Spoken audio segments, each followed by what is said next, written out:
Okay guys, so this is the last lesson for the Exponentials chapter and Logarithmic chapter. So I'm going to go through and do a little bit of review to start off the video, and then we'll have a lesson on solving exponential and logarithmic equations. So number one here, you have e to the 6th times e to the 8th. And by the way, you could pause this and try these first if you haven't already.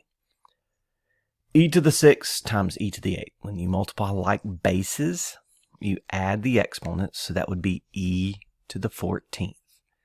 And yes, if you needed an actual answer for that, you could take out your calculator and plug that in, but I'm just practicing those properties of exponents like you did on that first quiz that we had this chapter. Number two, log base 4 of 64. Remember what a logarithm is asking me. Hint, hint, this will help on one of the quizzes. What a logarithm is asking me is to find a missing exponent. It is asking me, what exponent do you put onto 4 to get 64? Another way of saying that is 4 to what power is 64? Or 4 raised to what exponent is 64? 4 to the first power is 4. 4 to the second power is 16. 4 to the third power is 64. So the answer to this logarithm would be 3. A logarithm helps me find a missing exponent. So 4 to the third power is 64. Now I also showed you how to do this in the calculator. You have the option of using Desmos when you're at home. Some of you do have the TI calculators. I'll show you that in a second. But you can go through and you can use underneath the functions over at miscellaneous. You have log and you have log base A. Remember, this log here is log base 10. ln is the natural log, which is log base E. So we have log base 4. So we want to use this one here, log base A, and do log base 4 of 64. And we get 3. Like I said, you also have that option. If you have a TI calculator, you can use the logarithm to find the log base 4 of 64 on your TI calculator as well. Remember, it's underneath the math menu, and it's down near the bottom down here. Log base that you see. Sorry, I went too far. Press enter, and you can put in log base 4 of 64 and get 3. The other option is to use that change of base formula as well, where you do the base 10 that's on the calculator, log of 64, divided by log of 4, where you do the logarithm base 10, that's the one on the calculator. Remember, it's right over here, the regular old log, of 64 divided by the base, log base 4 there. So when I go, for me, this right here, because I'm so used to it, that's what I had to do when I was in school, because we didn't have the cool little log base function on our calculators when I was in school. This right here was easier anyways, the change of base formula.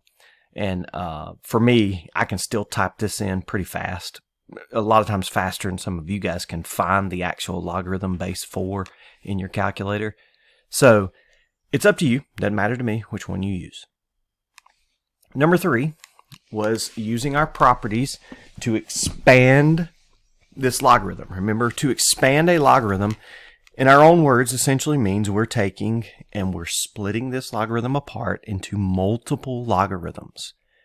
So we are taking log base 7 of y divided by 3x squared, and we're taking all of this and splitting it up into multiple logarithms. So we're doing log base 7 of y minus log base 7 of 3x squared. Now, why did I do minus in between those? Because anytime you take division, the quotient property says I can divide those two logarithms, or the two things inside the logarithm, by subtracting two separate logarithms. The next thing I did is I took log base 7 of y, left it, put minus, and then I put a set of parentheses. Because now I'm going to split this up. It's 3 times x squared.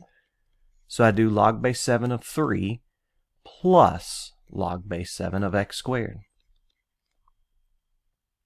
Notice they're both in parentheses because they were both on the bottom of that first fraction.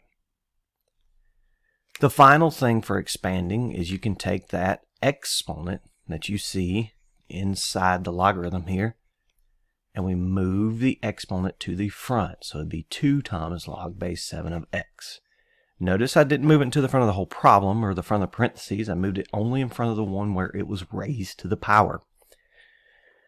Mainly, what we use these types of things for, these expanding, and the next problem that we'll look at is condensing, is for what we're looking at today, for equations where we need to condense 2 logarithms together or expand some things, move things around with logarithms. So that's what we will look at as we go through our solving equations today. How do we actually use these properties to help us? Last one, number 4 here on the warm-ups. Condense 2 times the log base 8 of x minus the log base 8 of 5 minus 3 times the log base 8 of y. This one's got a little tricky spot in it, but we're going to take this a little piece by piece here. We're trying to condense it, so we're going backwards from what we just did. So we take the numbers that are in front of the logarithms and they come into the exponent. So it's going to be log base 8 of x squared. Then you're going to have log base 8 of 5. Then you're going to have log base 8 of y cubed. Move the exponent back inside. Again, sometimes we'll move it out to the front, sometimes we'll move it back inside. Just depends on what we're trying to do when we're solving. These properties are there to go backwards and forwards. Minus usually tells me division, but I've got this, and I've got this minus, and then I've got another minus. So this is going to be a little tricky here. There's 2 ways you could do this. Number 1, you take it and you say, okay, I've got this logarithm here minus this logarithm, so I do x squared divided by 5, because that's what the subtraction tells me I can do with the 2 things inside the logarithm when I condense them to 1 logarithm. Then I have another minus though, so that means I'm going to have to divide again, which means I'm going to have to take log base 8 of x squared over 5 and divide that by y cubed. Now that looks ridiculously ugly, and that requires you to go back to some middle school skills. When you divide a fraction, it's the same thing as multiplying by the reciprocal, 1 over y cubed. So really this gives you x squared over 5y cubed. Or in other words, the 5 and the y cubed are both on the bottom. Let me go back up here and let me show you why that's the case. You see how both of these are minus right here? That means it's log base 8 of x squared minus both of them. That really means it's kind of like that parentheses in that problem we just did a minute ago. Log base 8 of 5 plus log base 8 of y cubed. Because it's really subtracting both of them. Both of these should be on the bottom. And so that's why they both end up there. So, again, the main reason for learning these properties of expanding and condensing is so that we can use them when we run into equations that we've got to solve with logarithms. So today we're looking at the final section of this chapter on exponential and logarithmic. We are solving exponential and logarithmic equations. In your textbook, this is actually section 6-6, if you want to know what section that is in your textbook. I will warn you ahead of time, there are several of these problems that we will see that also tie back to some of the other sections a little bit. And if there's a few problems that I like in the previous sections, I will probably go back to those problems, and you'll have to go kind of find those in your pages of PDFs that I put on Schoology, because there's a few problems in the previous sections that already were teaching you how to solve. And I liked them a lot, but I just didn't assign them to you yet. And we're going to look at those probably for your homework in this section. So, first thing we want to do, we're going to talk about the fact that there are 4 different types of exponential and logarithmic equations. Basically 4 different types. Doesn't mean there's only 4 equations that we're solving today, but there's 4 basic types. You have 2 types of exponential. One where you can rewrite both sides to be the same base, and the other where you can't write both sides to be the same base. Then you have 2 types of logarithmic equations. where you have both sides are the same base, and ones where you can't write both sides with the same base. So we're going to start with exponential equations. So exponential equations, I hope obviously the word exponential tells you that the variables are in the exponent. So we're going to look at an example of an exponential equation. We're going to have 2 raised to the 4x power equals 8 raised to the x minus 1 power. Now we'll warn you ahead of time. Some of these equations, I lost my examples on here. I don't guess I saved them last time I used them. And my other ones are at the school building. So I'm just going to be making a few of these up as I go. So that might mean some of the answers might be a little uglier than others. That's what happens when you make some stuff up. Now I will use a few from the book too that I know that they have that are pretty good ones as well. So this is the first type of exponential equation. Notice the variables are in the exponent. That's why it's called, you guessed it, an exponential equation.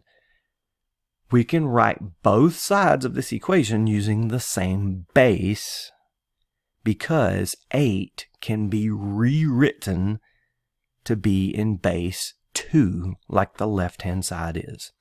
This is the first type of equation, when you can write both sides to be the same base. Let me show you what I mean by that. 2 is a base number, 4x, the exponent. What I mean by I can rewrite the 8 is that 8 is raised to the power x minus 1, but I can take 8 and rewrite it as 2, base 2, raised to a power. Think about it for just a minute. 2 to what power is 8? 2 to the 3rd power is 8. So notice what I did there. I didn't divide both sides by 2. I didn't multiply both sides by 2. I didn't do any adding or subtracting to both sides. I just took the 8 and rewrote it to 2 to the 3rd power. This is still 8. Let me highlight that to show you what I'm saying right here. This 2 to the 3rd right here is still 8. So I did not change either side of the equation. I just changed the way it looks. And this is, like I said, this is the first type of exponential equation that we look at. In the real world, this doesn't happen a lot. So I just want you to be aware that we're going to get to somewhere we can't do this same base on both sides, and I'm going to show you how to deal with that in a little bit. So if you can write both sides to be the same base, notice what I can do now. On the right-hand side, I have an exponent raised to another exponent. What do you do when you raise a power to a power? You multiply them. Okay, so what I want you to do is I want you to multiply 3 times x minus 1 real quick. Pause it and do it. Hopefully, you did 3 times x and got 3x, and 3 times negative 1 and got negative 3. Now, I bet a bunch of you probably forgot to do that minus 3. And that's okay. This is your first time trying it. So now what I want you to look at is you see both sides of this equation have the same base.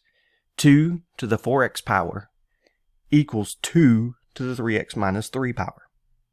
So I want to point out something. If I told you that 3 raised to the x power equals 3 to the 3rd power, what would you tell me that x has to be? That's right. X would have to be 3. Think about it, guys. If you have 3 to the x equals 3 to the 3, what do both of those have to be? They have to be the same. So now look down here at what we got. If you know 2 to the 4x power equals 2 to the 3x minus 3 power, the bases are the same, so that means 4x has to be the same as 3x minus 3. Otherwise, they're not equal. They're not an equation if they're not equal, guys. So what we have here is if I can take both sides to be the same base, essentially, I know some of you are thinking this, you can just kind of drop off the bases. But that only works if they're the same base. But look at this equation that you got now. You should be able to solve this one in your sleep. You subtract the 3x. So we're going to subtract 3x. That gives me x equals, and then negative 3. So there's my answer. There's my solution. I can take this right here, and I can go back and plug negative 3 right here, and it'll give me negative 12. I can plug in negative 3 right here, give me negative 4. And so 2 to the negative 12th power and 8 to the negative 4th power should be the same. If you do that, 2 to the negative 12th power, you get this ugly answer here. 8 raised to the negative 4th power, you get the same ugly answer. Okay? And that's scientific notation, by the way, with the little e. But that's the key, is that you just found the solution that works for both sides, if you can write both sides to be the same base. So I'm going to give you one to try and see if you can get both sides to be the same base. So let's say we have, again, I'm making a couple of these up, 4 to the 3x power equals 16 to the 2x minus 7 power.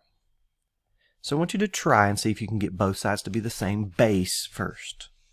Pause it and try it.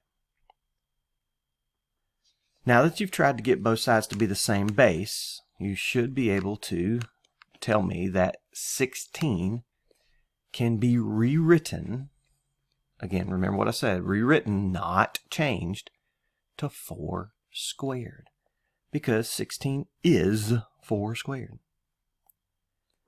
So if you did that, then you have both sides with the same base. Now what I want you to do, pause the video here and see if you can get this simplified. Power raised to a power, you multiply. So 2 times 2x would be 4x. 2 times negative 7 would be negative 14. Now you have the same base on both sides. If you have the same base on both sides, what does that mean? That means the exponents have to be the same. 3x equals 4x minus 14. So we subtract 4x, we subtract 4x, you get negative x equals negative 14. Divide by negative 1, you get x equals 14. There's your solution. All right, so now what I'm going to do is I'm going to give you one to completely try on your own. All right, and this is one that I am going to actually borrow from the book here. So we got 25 raised to the 3x power equals 125 raised to the x plus 2 power. So pause the video and try that one. All right, so hopefully you realize that 25 and 125 can be rewritten as the same base. A lot of people, the mistake that they'll make here is they'll take 25 and say, oh, 25 times 5 gives me 125. You're not trying to see what multiplies to give you 125. You're trying to find the base raised to an exponent. So 25 is actually 5 squared. 125 is 5 cubed.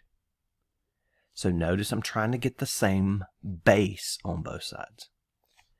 When I do that, I have 5 squared to the 3x power. When you raise a power to a power, you multiply.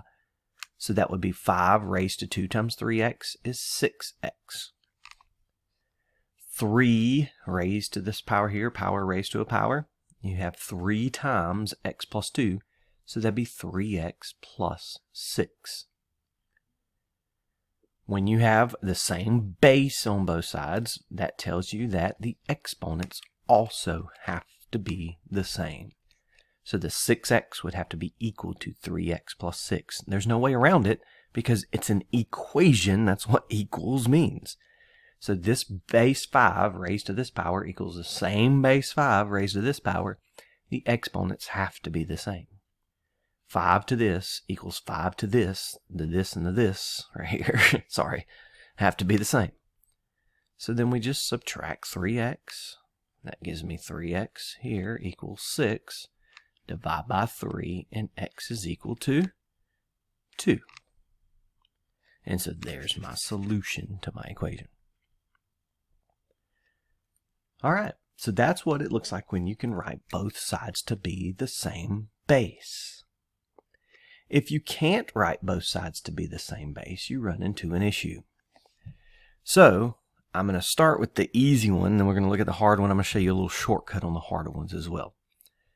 So you have, let's say, 2 raised to the x power equals 7. I'm going to divide this page down the middle because we're going to do 2 examples on the same page here. Now I know you can see the top up there. I'm going to cover it up here because we don't really need to take a look at it yet. But 2 to the x power equals 7. Can you rewrite 7 to be a base of 2 like the left-hand side is? Hopefully you're saying no. 2 to the first power is 2. 2 to the second power is 4. 2 to the third power is 8. I don't have anything I can write this 2 to a power to get 7. So if I can't write both sides to be the same base, then I can't do what we did on the previous problems. So what your textbook is going to tell you, and I'm going to give you a shortcut here, your textbook is going to tell you to take a logarithm of each side, because the inverse of exponential is logarithmic.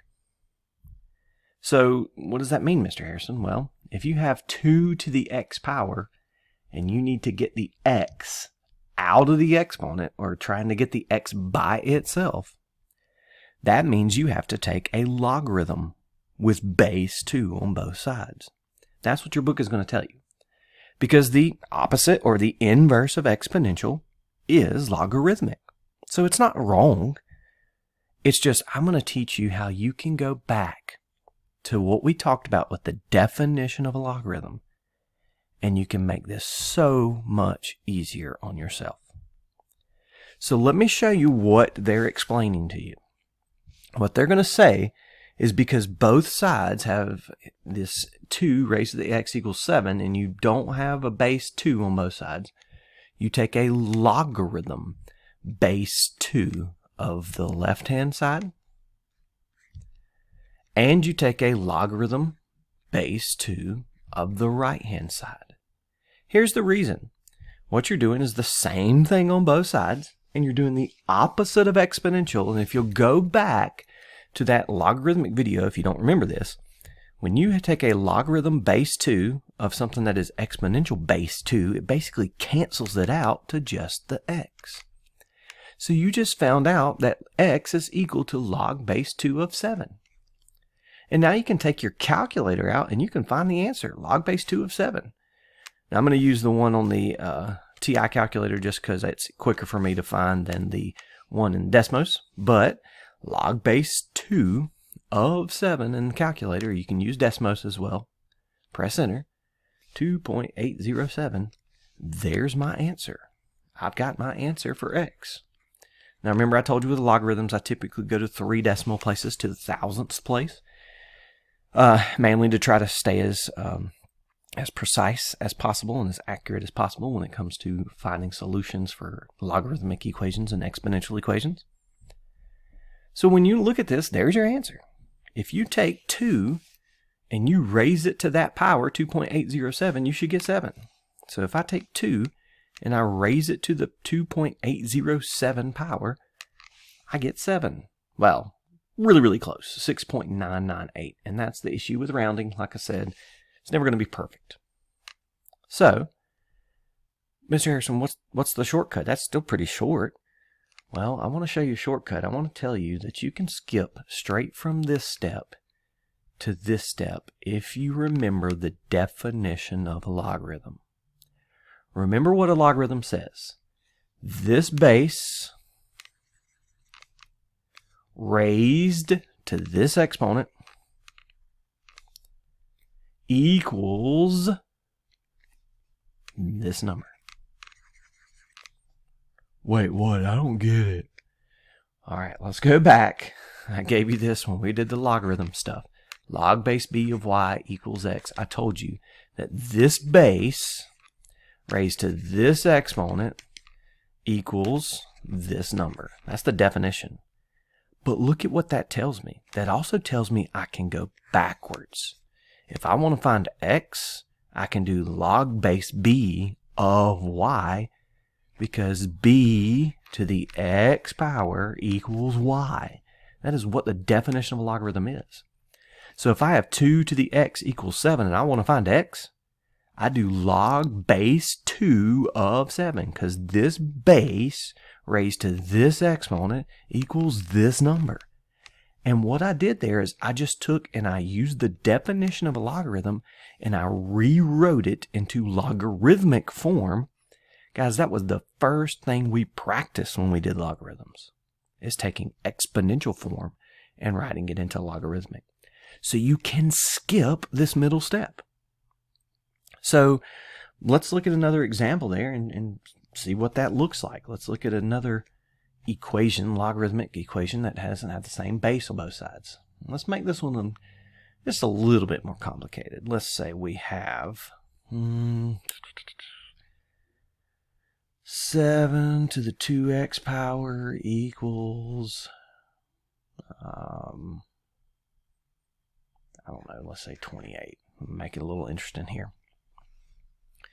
First of all, a lot of people will look at that and say, oh yeah, I know, because 7 times 4 is 28. I got it. 2x is 4. No, please. Remember, you have to be able to write this as a base of 7, not what times 7. So when we say 7 to the first power is 7, 7 to the second power is 49, that's already too big of a number. So we can't rewrite this to be the same base. So now what I'm going to do is I'm going to use my definition of a logarithm. Log base 7 of 28 is equal to 2x. Mr. Harrison, how do you do that? Well, this base raised to this exponent equals this number.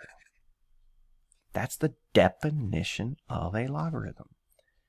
Whatever base number that you have right here, raised to whatever power is right here, that's 7 to the 2x power, that's what that is, equals this number right here. That's the definition of a logarithm. Now, again, what your book's going to tell you you can do is do the log base 7 of this side and the log base 7 of this side, and guess what? It still simplifies to this, simplifies to that. It's still the same thing. I'm just telling you you can skip down to here if you pay attention. So, now, there is one little extra step on this one. That's why I wanted to do this one. Notice it's 2x here. So I really need to take my calculator and divide that logarithm by 2 to actually get my decimal answer. So I'm going to take log base 7 of 28 here, and then I'm going to divide that answer by 2. Now you'll notice on the calculator I took that in kind of 2 steps. I realize some of you are calculator ninjas and you might can do that in 1 step. Just be careful with your parentheses and stuff, because sometimes we'll have more stuff going on. I'll give you an example of that here in just a second. So just be careful. Make sure that you actually take the time and figure out the logarithm and then divide it by 2. Don't accidentally divide the 28 by 2 or something like that. So this is what you do when you cannot rewrite both sides to be the same logarithm, or same base, excuse me. You take a logarithm of both sides, or you use the definition of the logarithm. All right, so let's do another one before we move on. Whoops. So let's say we have, let's do one, 10 to the 2x minus 4 power plus 7 equals 21. And again, I'm just making some of these up, so these are probably not going to be pretty. So pause this video here and try this guy. All right, so on this one, I threw a little curveball at you here. The first thing you need to do, yes, hopefully you subtracted the 7 over to this side and got 14. So then it looks just like the other ones on the other page we did. This base raised to this exponent equals this number. Telling you right now, I'm going to do the shortcut. So this will be the log base 10 of 14. Now notice that's log base 10.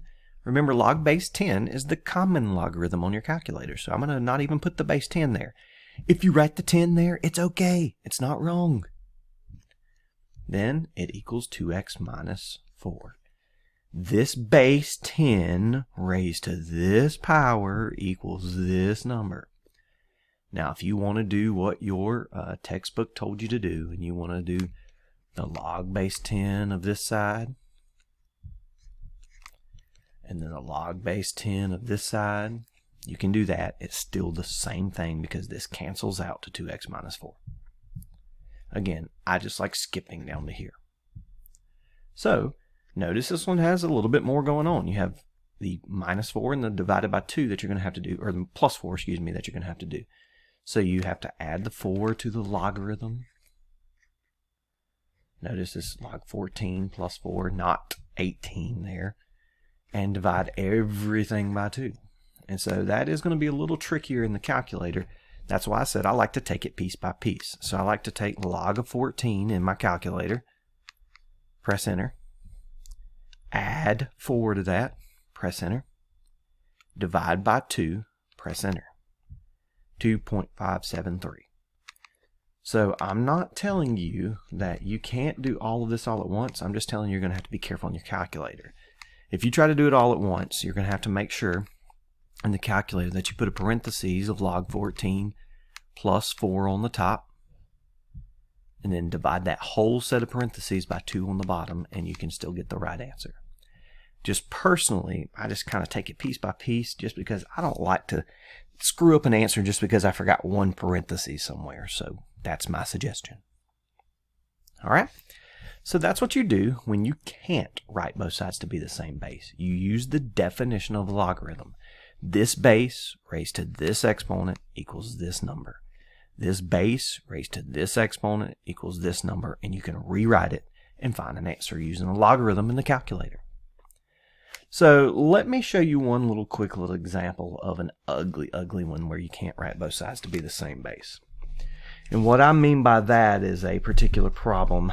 This one's actually in your textbook also, where you have something like 3 to the x plus 1 equals 5 to the x.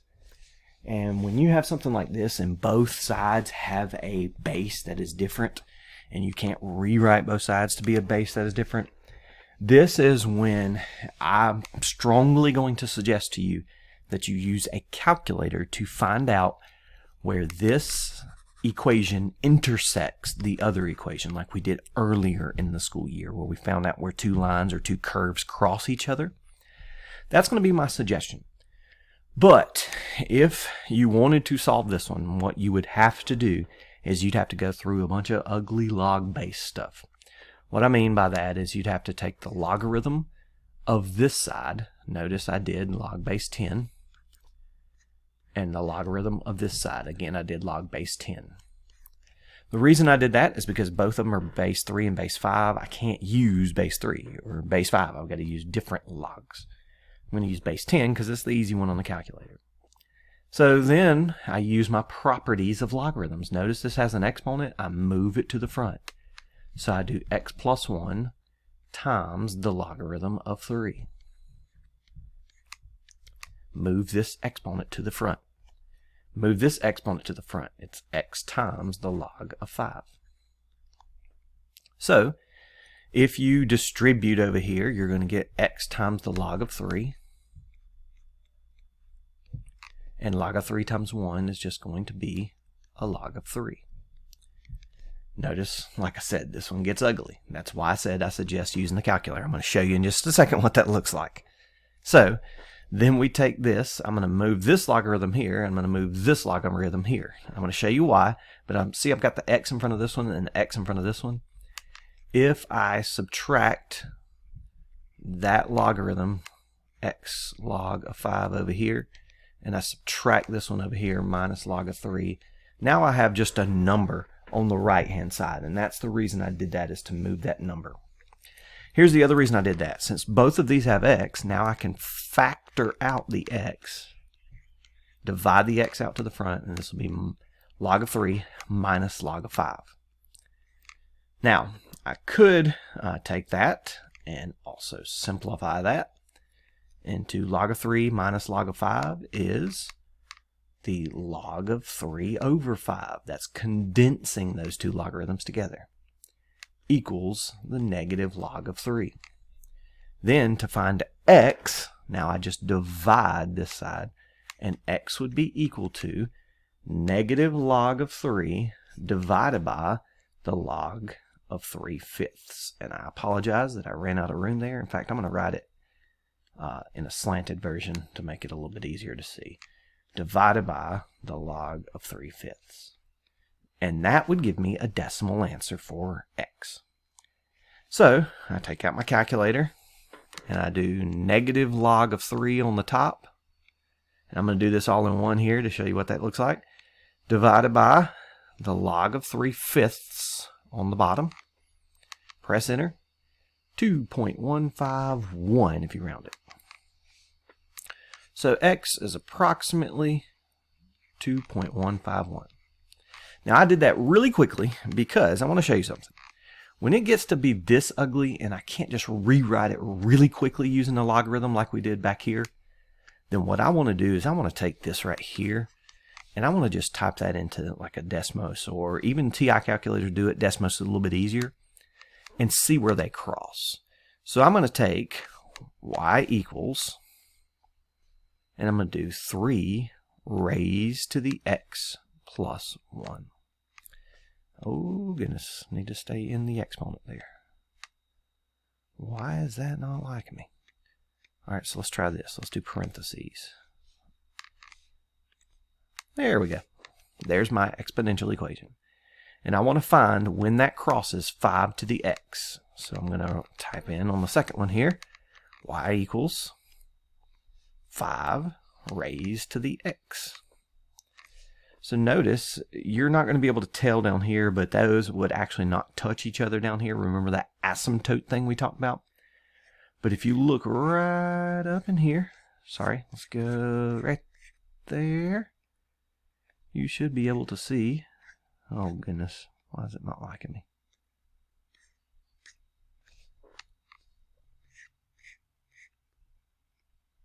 Right in here. Oh, there it is. Sorry. Took me a second to find the little dot. I apologize. So, oh goodness, now it's going to go away. Right here, you see this little dot? When you click on one of the lines, you'll see this little dot. That's where they cross. Remember, the dot tells you where they cross. 2.151. That's my solution. So much easier than doing all this crazy crap with logarithms here. But listen, guys, either way, you still get the same answer.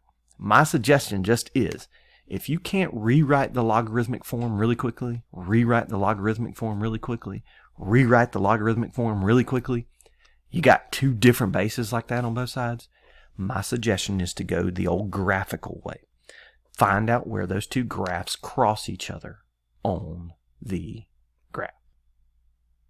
That's my suggestion. All right. So that is exponential equations. Here's some extras if you want to try a few extras. I can go through maybe these on some on one of the WebEx things later this week. So if you want to try these and see how you do with them, and come on, ask questions about them later, or if you want to just stick to the homework, that's cool too.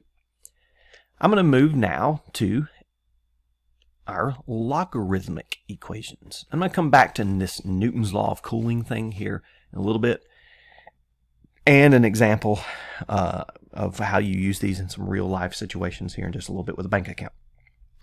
So the first type of logarithmic equation that we're going to do is when you have logarithms with the same base on both sides.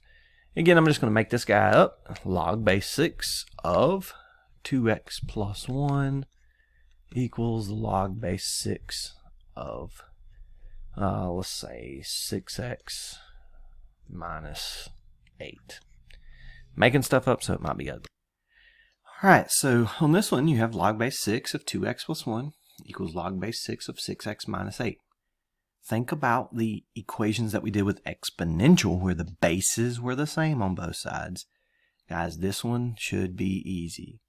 If you have the log base 6 of all this stuff right here equals the log base 6 of all this stuff over here, let's say it another way. Log base 6 of this equals log base 6 of that. The this and the that have to be the same. The 2x plus 1 and the 6x minus 8 have to be equal. So now all we have to do is solve this equation. So now we take this, subtract 2x here, that gives me 4x. Add the 8 here, add the 8 here, that gives me 9. And divide by 4, that gives me x is equal to 9/4, or 2.25 if you get it as a decimal. Now, there is one thing you'll have to watch out for with logarithmic equations in particular. This answer that you get, when you plug it back into your original equation up here, it cannot give you a negative number. So you have to be careful with that because when you're talking about exponential equations, or excuse me, logarithmic equations, a logarithm can't have a negative on the inside because it's this base raised to an exponent to get this. If you have 6 to a power, you're not going to get a negative number inside here. So you do have to watch out for that a little bit with logarithmic equations. So if the bases are the same, all you have to do is take the stuff on the inside and set them equal. We're going to do a couple more examples of that, but I don't want to get too crazy with those because those should be pretty self-explanatory. So log base 3 of 4x plus 10 equals log base 3 of 2x plus 24. Again, just making up something. So try it on your own. So this base is the same as this base over here, so that means 4x plus 10 equals 2x plus 24. If the bases are the same, the stuff on the inside has to be the same. So then I could just subtract 2x, subtract 10, divide by 2, and x is 7. And that would work if you plugged it in up here to either one of these. It's not going to give you a negative number on the inside. What I mean by that is something that maybe looks like this guy right here. Let's say we have the natural log of x squared minus 16 equals the natural log of 6x. Notice even though those are weird, remember that's log base e, that's the natural log, they're the same on both sides. But you don't have to actually do anything with e on this one because the bases are the same. That means the stuff on the inside, the x squared minus 16, has to be the same as the 6x over here. If you can't tell, this is when you'll run into an issue because you're going to run into two different answers on this one because it's x squared minus 16 equals 6x. You're going to have to go back to your skills of subtracting 6x to get it equal to 0 and using your factoring to help you solve. Or you could use the quadratic formula. I strongly suggest trying to factor first all the time. So x and x plus and minus gives you a negative 16. And the factors of 16 are 1 and 16, 2 and 8, 4 and 4. But I got to get 6 in the middle, so I want to use 2 and 8 here. So that gives me negative 2 for one of my answers and positive 8 for the other. Here's the problem. If you take negative 2 and you plug it in right there, you're going to get a negative answer. Even if you plug it into here, you're going to get a negative because 2 squared is 4. So 4 minus 16 is negative 12. You cannot have that. That does not work. So that means this answer right here, negative 2, is what we call an extraneous solution. We've talked about that before. I'm not real worried that you know how to write that word necessarily as much as I am that you know that you need to check it and see that 8 times 6 is 48. 8 squared is 64 minus 16 is 48. That means this one works. So that's what I mean by you got to watch out for things in logarithmic equations. Now, some of you, rightfully so, and I hope you're thinking this, are thinking, okay, well, what do I do if the two bases are too different on both sides? Well, in this class, we're not going to get to that where you have like a base 3 here and a base 4 here. We're not going to do that in this class in particular. My suggestion, though, is that if you do run into one of those, and sometime before you actually get into that in your later classes, you go back to that skill that we just talked about a minute ago with this guy over here, where we took it and we plugged this guy into the Desmos and we found out where they crossed on the graph. That's what I suggest if you run into one that doesn't have the same base on both sides like this. But we are going to get into some that don't have the same base because you only have one logarithm on one side, or you have two logarithms that condense on one side. And so we're going to run into that here in just a second. So I'm going to cover that up. What I mean by that is something that looks like this. Let's say log base, let's go base 10 there. Oh, actually, let's do this. Log base 5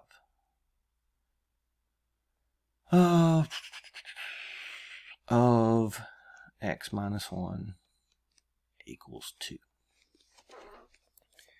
All right, so let's think about it here. Let's think about what we would do.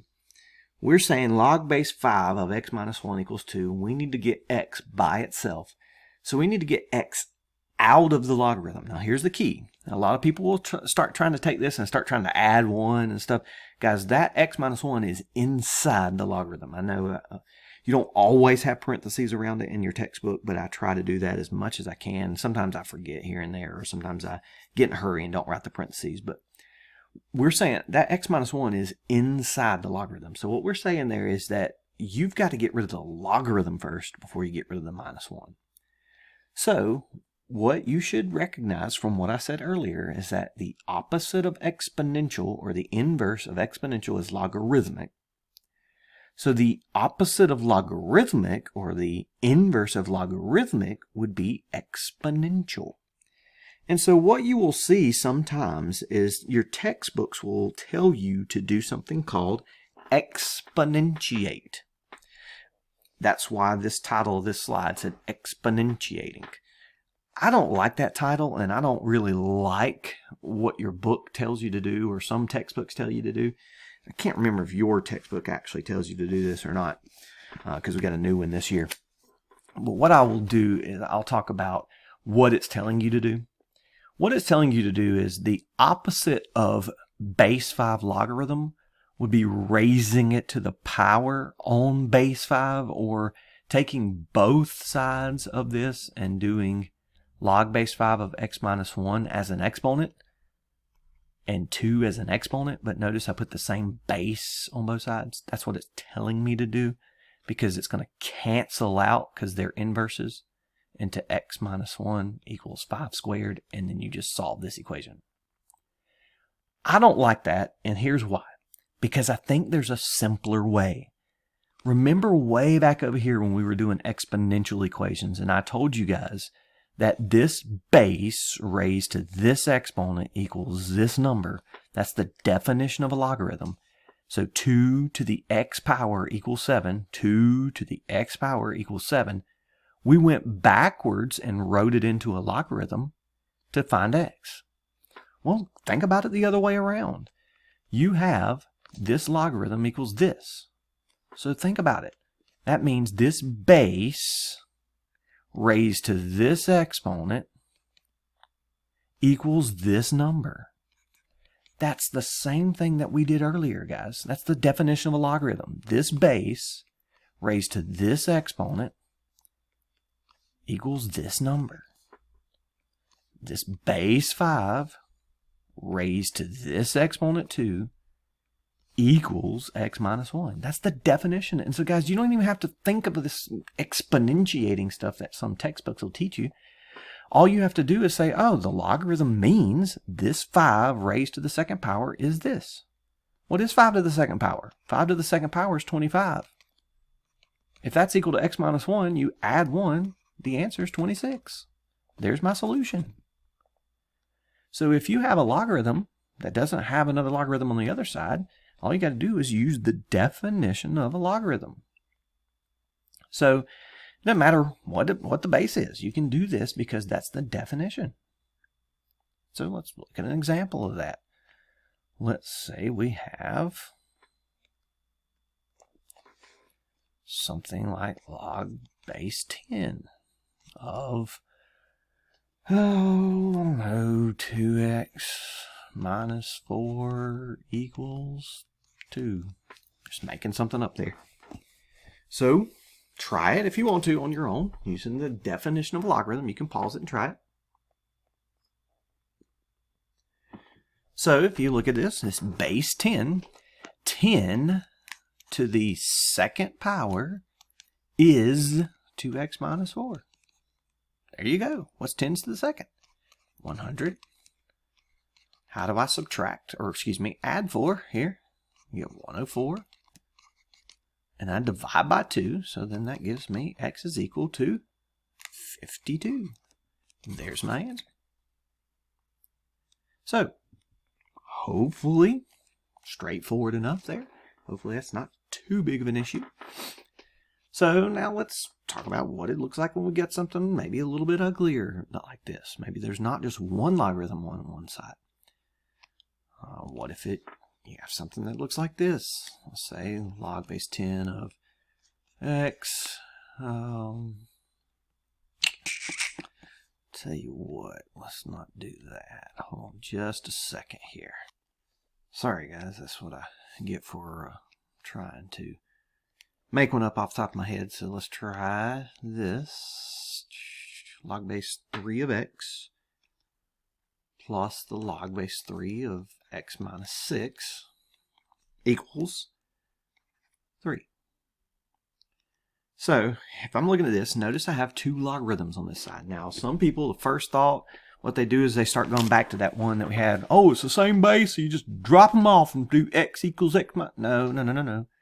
It equals 3. It doesn't equal the same logarithm on both sides. Please notice the difference between this, where you have 2 logarithms on each side like that, to where these 2 logarithms are added together equal to 3. So what you actually have to do here is you actually have to use one of your properties of logarithms, where you have these 2 added together. Remember, that means you can condense them to one logarithm by multiplying this times this. X times x minus 6. That would be x squared minus 6x. You can condense them together to one logarithm. That's where those properties come in handy for us. Now all we have to do is we use our definition of a logarithm. This base raised to this exponent equals this number. So now we have an equation that goes back to quadratics again. We got 3 times 3 times 3 times 3, or 3 to the third power here is 27. Then we subtract that 27, set it equal to 0, and you can see if you can factor that. If you want to pause it here and try it, you can. If you don't pause it, that's okay. If you did, you got x and x. You got negative here, so plus and minus. And the factors of 27 are 1 and 27, and 3 times 9.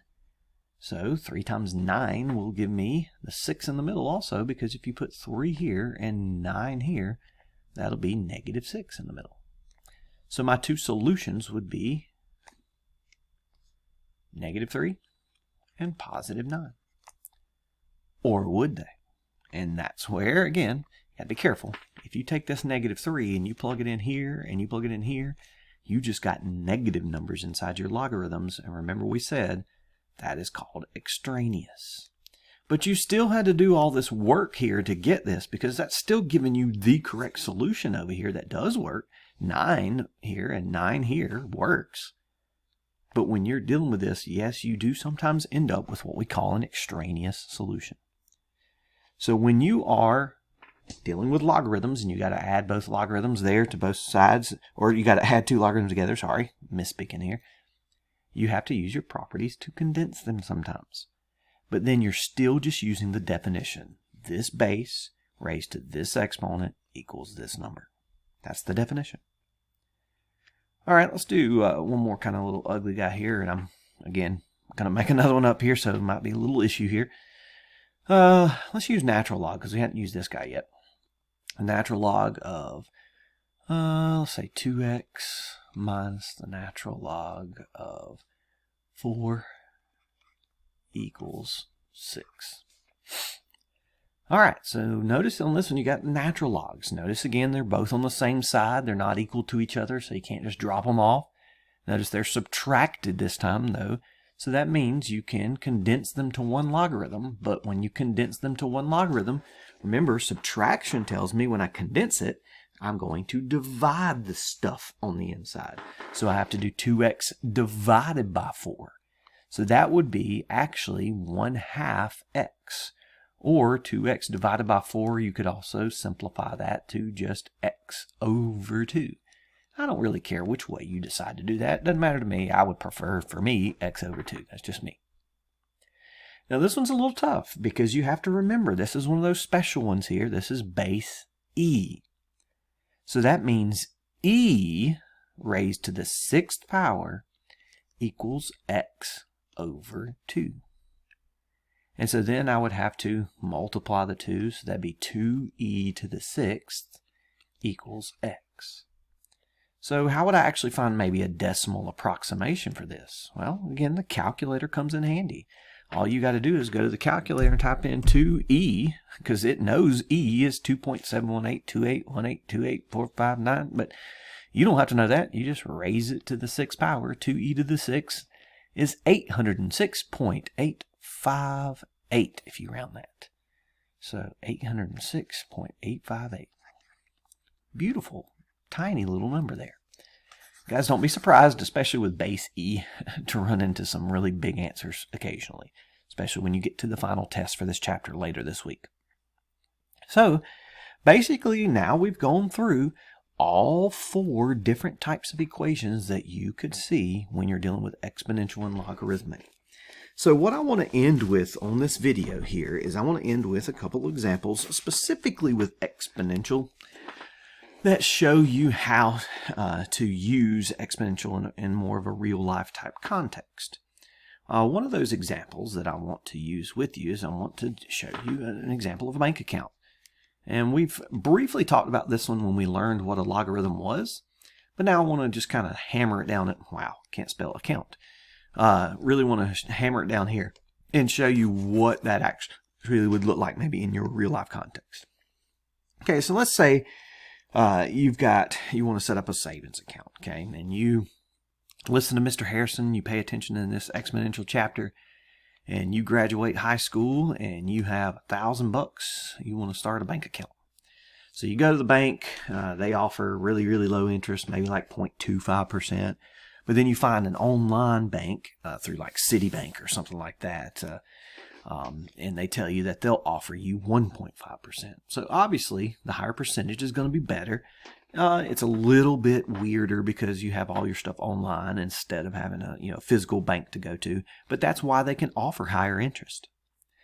So you know that if you want to know how much money you got in your bank, you take 1,000 as your beginning amount, and you do 1 plus 0.015 raised to the t power, or 1,000 times 1.015 raised to the t.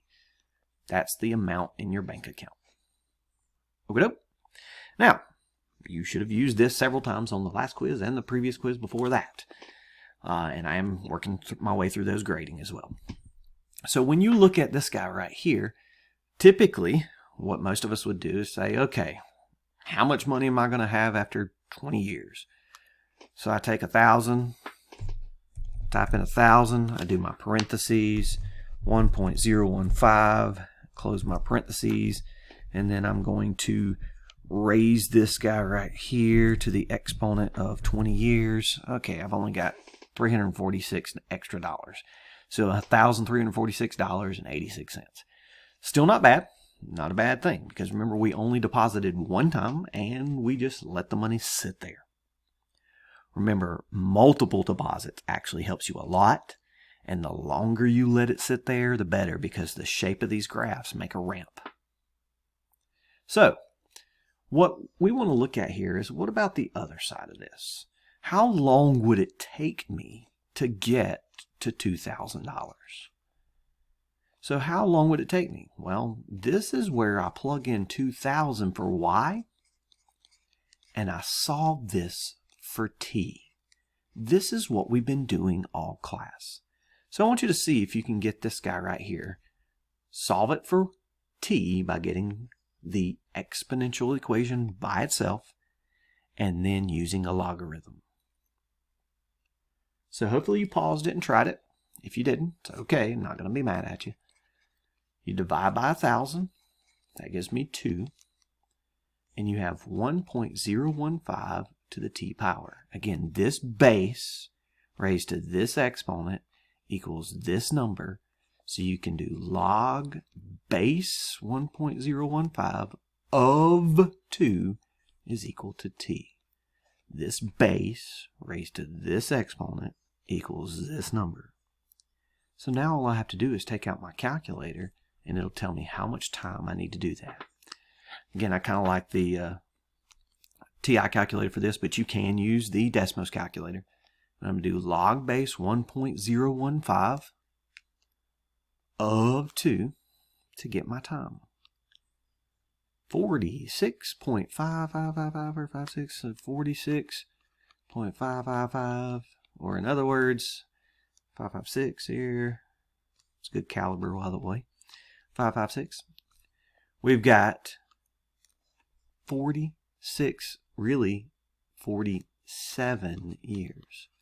Why do I say 47 years and not 46? I don't round it down. I round this one up.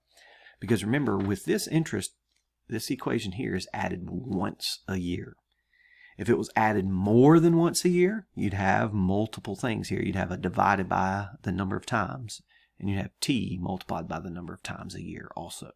So it'd make your equation a little bit uglier. So if you were doing monthly, you would have a divided by 12 here and then 12t up here. But you still would solve it the same way. But then you could get into, okay, maybe it's 12 years and 3 months, or whatever. So this is 47 years because it's only interest that is added once a year. So you got to be careful with that. Now, typically, most savings accounts, most checking accounts that offer interest are typically monthly interest is where they add it. And they do it off your average daily balance. So that's why you don't want to be taking out money and putting in money, taking out money and putting in money, taking out money. You just want to, a savings account, you just want to keep adding money. Okay? All right. So, one more problem, and I'm done. I promise I'll shut up. So this is, there's some logarithmic equations too, and some of the ones that you have in some of the examples I'll give you for homework. But most of those, the equations are given to you. The last thing I want to do here is just a quick little guy here with Newton's law of cooling. All right, so Newton's law of cooling basically is it's a pretty ugly equation, but what it basically talks about is how things cool down to meet the temperature around them. So I'm going to give you the formula. I'm going to give you the parts of it. T, and I'm going to put a little F here, equals T sub 0 minus T sub R multiplied by E raised to the negative RT power plus T sub 0. So if you're looking at this right here, let's see. Yeah.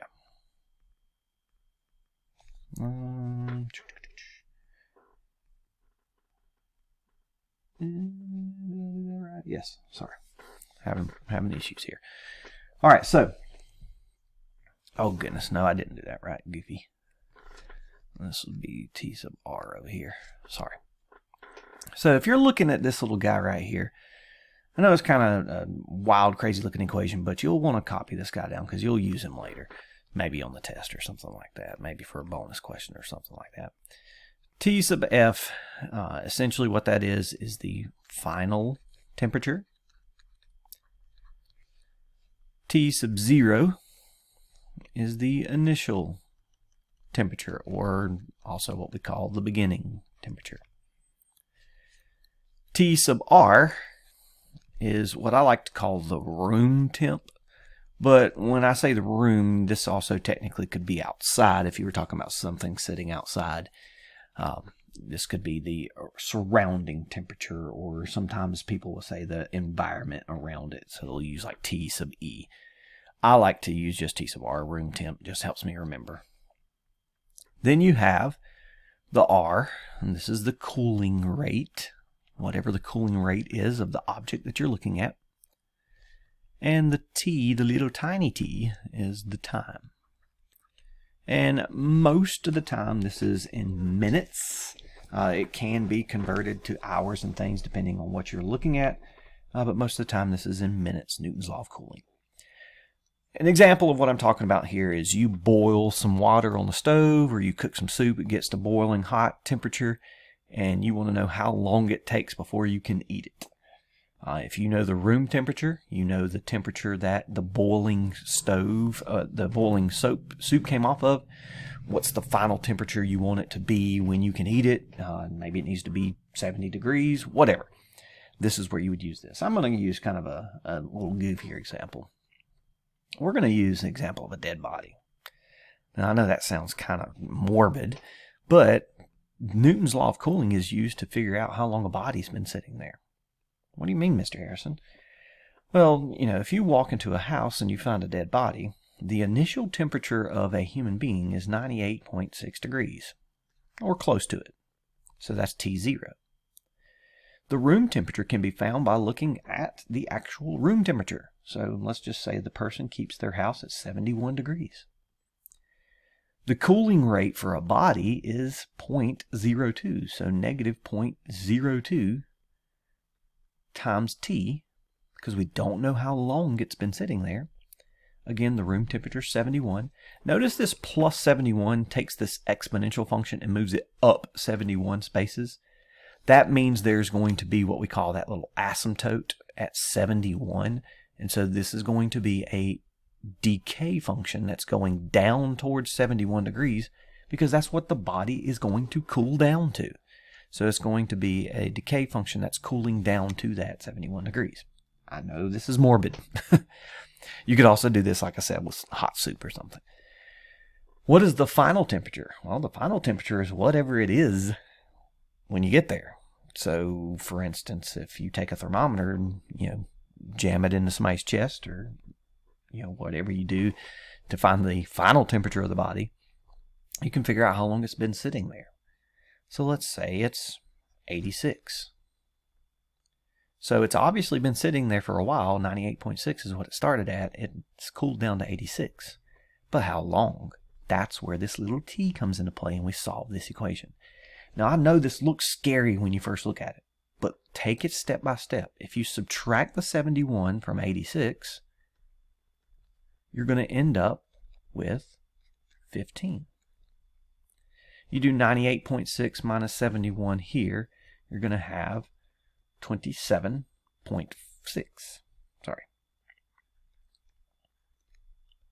Times E raised to the negative 0.02t. Now, don't ask me how I knew that the cooling rate for a human body is 0.02. Don't ask me. If I told you, I'd have to... Oh, never mind. So, we're going to take this guy right here. Just kidding, guys. We're going to divide by 27.6, just like we did with our bank account a minute ago. So we divide by 27.6. It gives me this base raised to this exponent equals this. Oh, that's an ugly number. I'm just going to leave that as 15 over 27.6 because I know I'm not going to try to simplify this fraction or anything. I know what I'm about to do here is I'm about to use my calculator to get an answer. Now, so it's this base raised to this exponent equals this number. So use your logarithm again. Log base E. Mr. Harrison, you did it wrong. You put L in. No, remember that's base E. So log base E of this ugly number here equals negative 0.02t. This base E raised to this exponent equals this number. That's the definition. So then all I got to do to find t is divide this by negative 0.02. and that will tell me my t value.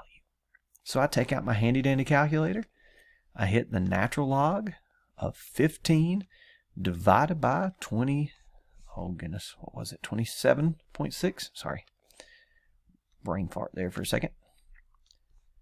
Press enter. I divide that by negative 0.02, and it tells me 30.488, or 30.5, really, if you can round it to that. That's in time there. 30.488, or basically about 30.5 minutes the body has been sitting there. And so now I know that this guy has been dead for that long, because he's cooling down towards the room temperature. Now, when you start getting into more complicated room temperatures and temperature changing outside and things like that, or maybe the body was put in a freezer, or you get into some crazy complicated stuff then. And so that's why people who are investigating these types of things, it's not easy. It's not easy to be a cop. And so you got to be careful when you're talking about that. Now, I know that's kind of a morbid example, guys, but the same thing works with other things. You heat an object up, and let's say you're working with a CNC machinery, and you've got a piece of metal that you've milled out, and you're looking at this thing, and it burns up. Temperature gets real hot when you're burning metal, things like that, cutting through metal and shaving metal down. And there's a little while before you can touch it. How long? And so, if your boss doesn't tell you these things, you got to be able to figure these things out. And I know it's just a simple, basic exponential equation, right? Now, I know it's ugly, but it's still the same concept that we did with our exponential equations that look like these guys. Same concepts. We're using the base raised to a power equals a number. We're using that definition of the logarithm to help me solve even the more complicated stuff. All right, guys, so I'm going to put your homework onto Schoology later. Also, there is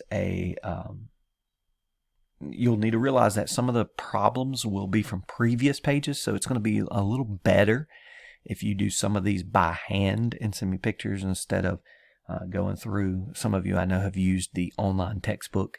I will do that for the main page of this, but there's still going to be there's going to be too many single problems that I choose from a couple other pages. So be aware that there will be some of these where you'll just want to do them by hand using the PDFs that I put on Schoology. There's also a few shorter examples of these equations, shorter videos that you can watch, extra review problems, and I'll be on to WebEx probably tomorrow and Thursday, and probably put your test on sometime Friday morning, as long as everything goes well. It just depends on how crazy my own life is at home as well, just like yours. Love you guys, miss you.